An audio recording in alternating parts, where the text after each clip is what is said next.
I'm Dana Sullivan, 34 years old, a bank employee. For years, I've been the one quietly covering everything for my family: Spotify, Hulu, credit card bills, even their groceries.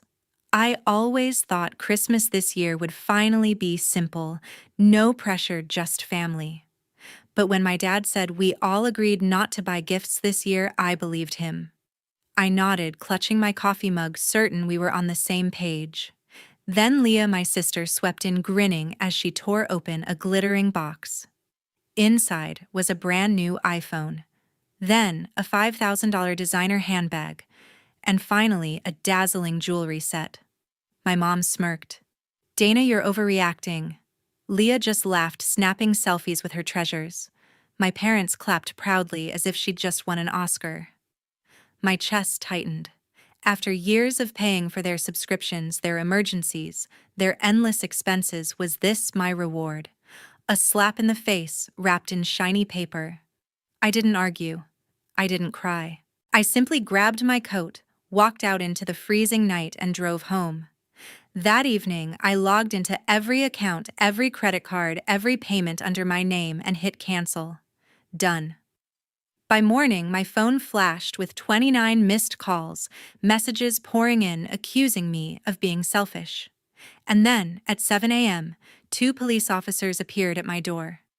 I froze, my heart pounding, knowing this was only the beginning. What would you do if this happened to you? Walk away in silence or confront your family? Leave your thoughts in the comments below. Some Christmas parties aren't really about the gifts at all, but a mirror reflecting family bonds. And that night, I finally saw where I truly stood. The room sparkled with fake snow on the tree. I stood near the snack table, gripping a tray of homemade sugar cookies, their edges uneven from my late-night baking. Hours in the kitchen, flour on my apron, all for a moment of connection. But Leah owned the spotlight. She held up a gleaming iPhone, tilting it for an Instagram shot, her voice sharp with confidence. "This is going viral," she said, grinning wide. Then she tore into a $5,000 designer handbag, waving it like a trophy. Mom clapped, her face lit with pride. "That's my Leah," she said, not sparing a glance at my tray. Dad sipped his coffee, nodding. "She's got that spark," he muttered. My chest tightened, but I forced a smile, hoping someone would notice the cookies I'd made from scratch. Nobody did. Leah moved to a jewelry set, diamonds catching the light as she draped it over her wrist.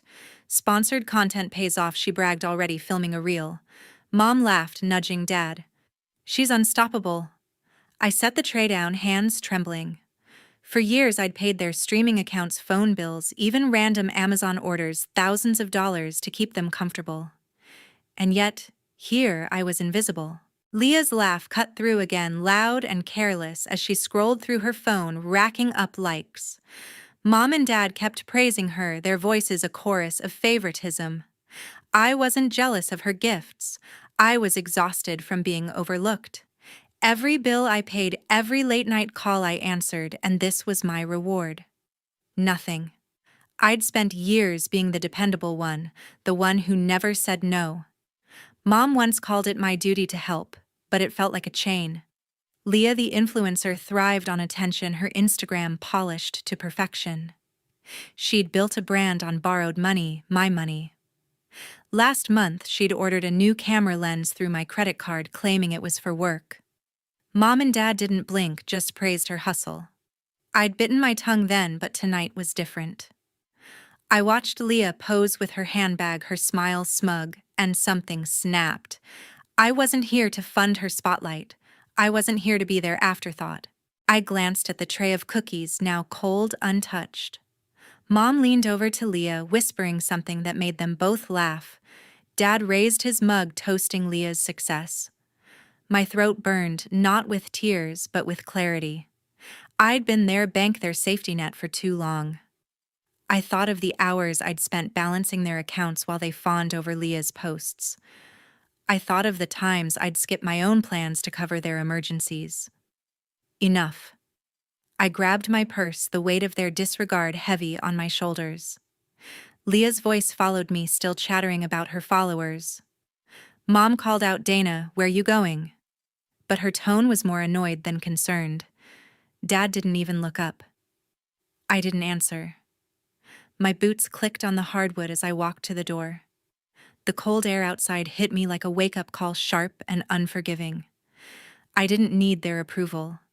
I didn't need their thanks. I was done playing their game, done being the one who paid for their comfort while they cheered for Leah. My car keys jingled in my hand as I stepped into the night. The betrayal burned, but it fueled me. I wasn't just leaving the party, I was leaving their expectations behind. This wasn't about cookies or gifts. It was about me finally choosing myself. Driving home from that Christmas party, my mind rewound to years of bank statements, each one a reminder of how much I carried for them. I'd been paying for their Spotify premium for 3 years, ever since Leah complained she needed high-quality audio for her workout playlists. Never mind that I was the one covering the $15.99 monthly fee for the family plan. She'd added her own devices, racking up streams while I got stuck with the bill. Hulu was another story. I set it up for Mom and Dad so they could watch their old sitcoms, but Leah hijacked it for her content creation. She'd stream beauty tutorials, filming herself testing products she never paid for, all on my dime. The credit card was the worst. I'd added them as authorized users years ago, thinking it was just for emergencies. But Corey, Leah's husband, used it like his personal piggy bank. Last spring, he bought a $2,000 leather jacket, claiming it was for a business meeting. Leah charged a $1,500 camera lens for her Instagram videos, saying it was essential for her brand. I'd see the charges pop up on my app, my stomach sinking each time. When I asked about it, Mom would shrug. It's family responsibility, she'd say, her voice sharp, like I was the one being unreasonable. Dad would nod, adding, "We all pitch in, Dana." Except they never did. I'd tried setting boundaries before. 2 summers ago, I suggested splitting the Spotify bill. Leah laughed it off, saying, "You're the numbers person, Dana. You handle it." Mom backed her up, calling me selfish for even bringing it up. "Family helps family," she said, her tone final. I backed down, feeling guilty, like I'd betrayed them by asking for fairness. Another time, I mentioned the credit card charges to Dad. He waved it away, saying, "Leah's building her career. You've got a stable job." As if my work didn't matter. As if my sacrifices were expected. I'd spent countless nights balancing their accounts, skipping my own plans to cover their urgent needs. Like the time Leah called me at midnight begging for $500 to fix her car so she could get to a photo shoot. I sent it, even though I was saving for a new laptop. Or when Corey's emergency vet bill for their dog turned out to be a $700 grooming package. I paid, they thanked me with a quick text, and that was it. No one ever asked how I was managing. No one offered to chip in. Mom once told me, "You're so good with money, Dana. It's your gift." But it felt like a curse. Leah's Instagram followers grew, her videos polished with equipment I funded. Corey strutted around in designer clothes while I drove a 10-year-old car. Mom and Dad bragged about Leah's success at every family gathering, never mentioning the hours I spent keeping their lives running. I'd tried talking to them again last fall, suggesting we close the shared credit card. Leah rolled her eyes, saying, "Don't make this a big deal." Mom got teary, accusing me of pulling away from the family. Dad just stared at his coffee, muttering, "Let's not fight." I gave in again, hating myself for it. But that night, driving home, their voices echoed in my head. Mom's family responsibility, Dad's. We all pitch in. Leah's careless laugh. I gripped the steering wheel, my knuckles white. I wasn't just paying their bills. I was paying for their approval, their attention, and I was getting nothing back. Every dollar I spent on them was a piece of myself I'd lost. I'd been their safety net for too long, and they'd taken it for granted. My phone sat silent in the passenger seat, but I knew it wouldn't stay that way. They'd notice soon enough, and they wouldn't like it. But I wasn't the same Dana who backed down. Not anymore. By 10 p.m., my phone was buzzing nonstop. I sat on my couch, laptop open, fingers flying across the keyboard. First, Spotify. I logged in, my account still showing Leah's endless playlists and Mom and Dad's oldies. I changed the password, locked them out, and deleted the family plan. Done. Next, Hulu. Their profiles? Leah's for her content. Mom and Dad's for their sitcom marathons stared back at me. I reset the password, removed their access, and saved the changes. Finally, the credit card. I'd added them years ago, thinking it was temporary. Now Corey's luxury purchases and Leah's work expenses flashed in my mind. I called the bank, removed them as authorized users, and froze the card. My hands shook, but I felt lighter with every click. This wasn't revenge. It was survival. My phone lit up again. Leah's name on the screen. Her first text read, "Are you serious? You locked me out of Spotify." Then another, "You're ruining my workflow." I scrolled through her messages, each one angrier. "You're such a Grinch, Dana. Happy now." She didn't stop there. By 10:30, she'd posted on Instagram a photo of her new iPhone with a caption, "Some people can't handle joy. Guess who's trying to ruin Christmas?" I stared at the post, her words twisting the knife. She'd painted me as the villain, and her followers were eating it up, flooding the comments with support. Mom's text came next. "You're embarrassing us. Fix this now." Her words stung, but they weren't new. I'd heard them every time I tried to stand up for myself. Dad's message followed, blunt and demanding. "Put the accounts back. We need them." I set the phone down, my heart racing. They weren't asking, they were ordering, like I was their employee, not their daughter. Then Corey called. I let it go to voicemail, but he left a message, his voice dripping with disdain. "Real childish Dana. Cutting us off like that, grow up." I didn't call back. His words echoed Leah's mom's, dad's, all the same tune, blaming me for their problems. I leaned back, staring at the ceiling. For years, I'd been their safety net, their ATM, and they thought it was my job to keep it that way. Not anymore. I opened my laptop again, double-checking every account. Spotify was now just mine, with my playlists, my choices. Hulu showed only my profile, no trace of their shows. The credit card was clean, no more surprise charges. My phone kept buzzing, Leah's texts piling up, now accusing me of sabotaging her career. She'd posted another story, a selfie with her handbag captioned, "Some people just want to tear you down." I didn't respond. I didn't need to. Their anger was loud, but it only proved I'd hit a nerve. They weren't mad because I was wrong. They were mad because I'd stopped playing their game. Mom sent another text. "This isn't how we raised you." I almost laughed. Raised me. They'd raised me to say yes, to pay up, to stay quiet. Dad called twice, leaving a voicemail. "Dana, we're a family. Fix the accounts." I deleted it without listening to the rest. Corey texted next, a single line, "You'll regret this." I blocked his number. My inbox was a war zone. Leah's rants, Mom's guilt trips, Dad's demands. But I felt calm for the first time in years. I wasn't arguing or begging for their understanding. I was done explaining myself. Every account I'd closed was a brick in the wall. I was building a boundary they couldn't cross. They could scream, post, call me, whatever they wanted. I wasn't their bank anymore. I wasn't their doormat.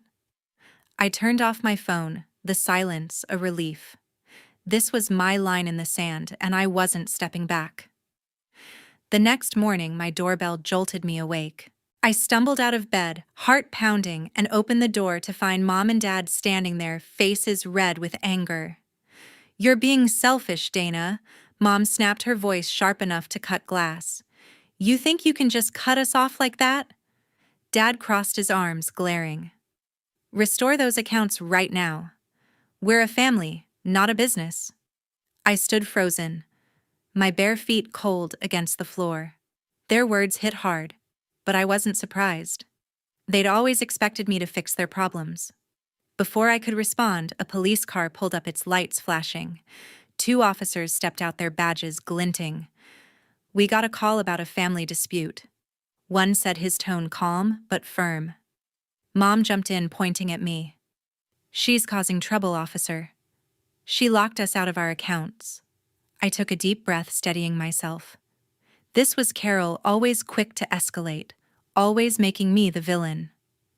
My phone buzzed. Mandy, my friend, texting. I'm on my way. She arrived minutes later, her car screeching into the driveway. Mandy didn't hesitate, stepping between me and my parents. Dana's got this, she said, her voice steady, giving me a nod. She pulled me aside, her eyes soft but serious. I've been here, she whispered. I cut my family off from my accounts last year.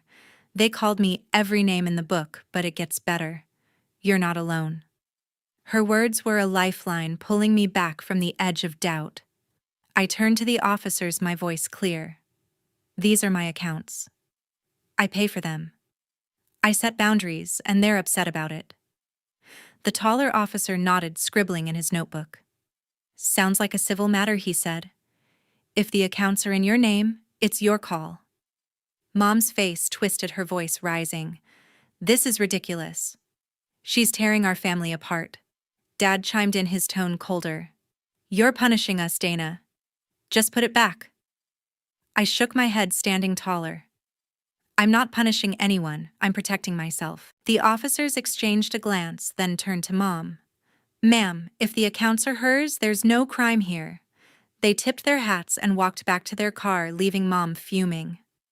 Mandy squeezed my arm, her presence grounding me. You did the right thing, she said quietly. They'll figure out how to survive without you. Mom and Dad didn't budge, still standing on my porch, throwing accusations. You've always been difficult? Mom said, her words laced with guilt. We don't deserve this, Dad added. You're making a mistake. We'll talk when you're ready to be reasonable. I didn't argue. I didn't explain. I just stood there, letting their words bounce off me. Mandy stayed close, her quiet strength, reminding me I wasn't alone. The officers drove away, their lights fading into the morning. Mom and Dad finally turned to leave, Mom muttering, You'll see how this feels. I closed the door, my heart still racing, but my resolve stronger. I'd spent years carrying their weight, but no more. Mandy sat with me on the couch, not pushing, just there. When I cut my family off, she said they showed up at my job. But I held firm, and they eventually stopped. You're stronger than you think. I nodded, her words sinking in. This wasn't just about accounts. It was about reclaiming my life. Mom and Dad's voices still echoed in my head, but I wasn't backing down. I'd drawn my line, and I was standing by it. By noon, Leah's Instagram was pure chaos. Her latest story showed her pacing in her studio, ranting about a technical glitch ruining her shoot. I scrolled through her posts from my laptop, watching her followers flood the comments with questions. Where's the new video? One asked. Another, you okay, girl? She didn't mention me by name, but the subtext was clear. She'd lost a big skincare brand deal, one she'd bragged about for weeks. Without Spotify for her curated background music or Hulu for her product research, she couldn't deliver the polished video the brand expected. The deadline passed and the contract was gone. I didn't feel smug, just relieved. Meanwhile, Mom and Dad were floundering. I got a text from Mom, all caps, Hulu won't work. How do we fix this? I didn't reply. Later, Dad called, leaving a voicemail. We're trying to set up our own account, he said, his voice frustrated. It's asking for a credit card, and we don't know what to do. I listened, then deleted it. They'd relied on me to handle every subscription, every payment for years. Now faced with a $12.99 monthly fee, they were lost. I imagined Mom fumbling with the sign-up page, Dad grumbling about complicated apps. It wasn't my problem anymore. My phone pinged again, this time Mandy. Hey, want some budgeting tips? Her text read. I track everything in a spreadsheet. Keeps me sane. She attached a screenshot of her monthly budget: rent, groceries, utilities, all neatly categorized. No family expenses, she added. Learned that the hard way. I smiled, grateful for her practical advice. Mandy wasn't here to hold my hand, she was showing me how to stay in control. I opened my banking app, checking my accounts. Spotify showed only my charges, $10.99 for my personal plan. Hulu was the same, just my profile, no extra users. The credit card balance was clean, no surprise charges from Leah's camera gear or Corey's luxury splurges. For the first time in years, every dollar was mine. I leaned back, the weight of their expectations gone. Leah's Instagram kept spiraling. Her followers noticed the missing video, and brands were pulling back. She posted a cryptic update. Some obstacles are out of my control. I didn't care about her excuses. She'd built her brand on my dime, and now she was facing the consequences. Mom sent another text. We can't afford this without you. I let it sit unanswered. Dad's next voicemail was sharper. You're making life harder for us. I didn't flinch. They'd never learned to manage without me, and I wasn't their crutch anymore. Mandy texted again, sharing a link to a budgeting app. This one's free, she wrote. Helps you see where your money's going. I downloaded it, entering my income and expenses.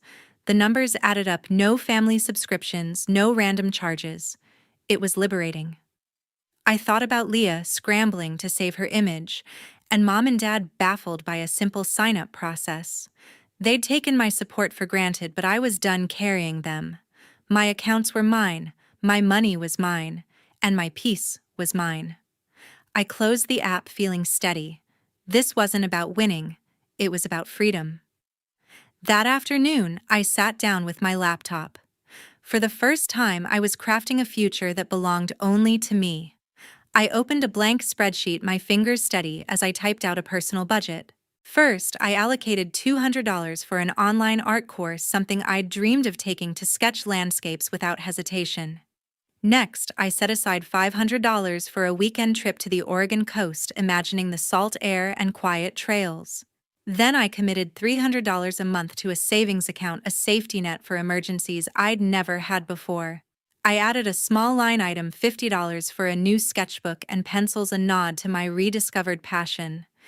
Every entry felt like a step toward freedom, a deliberate choice to put myself first after years of funding their lives.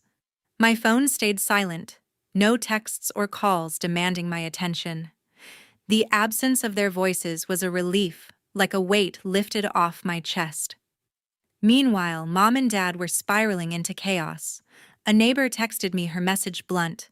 Your parents got a final notice from the electric company.